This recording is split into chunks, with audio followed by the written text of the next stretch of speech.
Kemudian yang untuk tindak pidana korupsi yang lainnya yang masih kita tangani adalah tindak pidana yang mengenai Bundesma, tindak pidana korupsi Bundesma.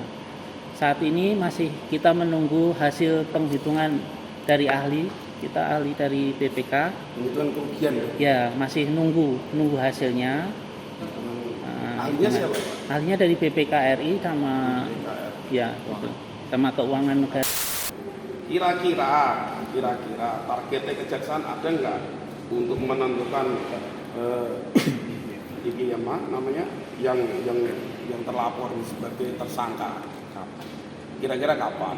Karena mengingat 1 tahun. Maksudnya yang untuk Bundesma sendiri kira-kira targetnya seperti apa?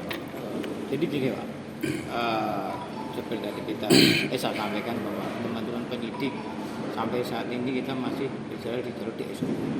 Tentunya kami juga punya keterbatasan waktu. Dalam artian begitu BPK sudah mengeluarkan laporan resmi terhadap Bidang Keuangan Negara, tentunya juga kami juga terikat waktu, tentunya juga tim penyidik juga sesegera mungkin setelah menerima laporan dan kami melakukan telaah, tentunya kami segera melakukan upaya-upaya untuk menetapkan tersangka. Berarti nggak ada target ataupun ya? Kalau targetnya secepatnya Pak. Secepatnya berarti? Secepatnya. Secepatnya jenengan belum tentu secepat saya. Ya, makanya kita kan ini pun kita sudah mengejar ke BPK. Jadi apa yang diminta BPK pun kita berusaha untuk memenuhi secepatnya. Bahkan ketika kemarin libur panjang pun Natal kita masih memfotokopi ataupun men-scan bukti-bukti tubuh. Nah, tapi kan kami juga tidak bisa menekan BPK untuk segera mungkin. Nah, yang saya janjikan bahwa ketika BPK sudah mengeluarkan laporan resminya, kita juga akan segera menindaklanjuti untuk melakukan upaya-upaya terkait penetapan tersangka. Yang nomor 3 tahun 2022 poin 3 dugaan nomor 2 dugaan tidak pidana korupsi dalam pembangunan pasar desa Karaban. Nah, ini kita jelaskan. Jadi ini udah diselesaikan. Sudah selesai ya? Selesainya dihentikan. Nah, Dihentikan. untuk penjelasannya Mas Eko mungkin.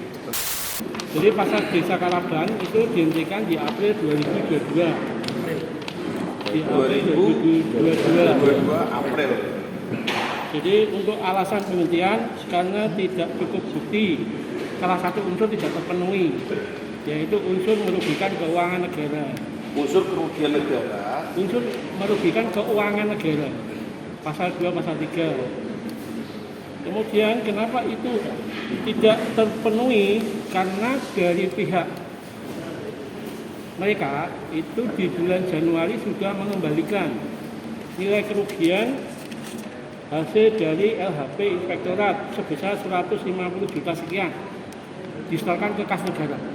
Jadi di tahapan penyelidikan itu mereka sudah mengembalikan. Jadi inisiatif mereka sendiri mengembalikan Ke inspektorat ya? Dari LHP Inspektorat. Kita kemudian mendapatkan LHP dari Inspektorat. Tapi posisinya sudah terlambat, kita sudah naikkan ke penyidikan. Sehingga ketika kita lakukan di tahap penyidikan sudah ada LHP itu. Jadi kalau itu kemudian kita tidak lanjuti, unsur kerugian keuangan negara tidak terpenuhi. Sehingga dihentikan di April 2022. Dari kacamata kejaksaan yang nomor 2 itu yang terlapor kepala desa ya? Kami belum menentukan telapornya karena itu masih proses penyelidikan waktu itu. Tapi yang membalikan dana itu kepala desa ya? Yang setor Yang setor dari LHP itu dari kepala desa. Kepala desa ya?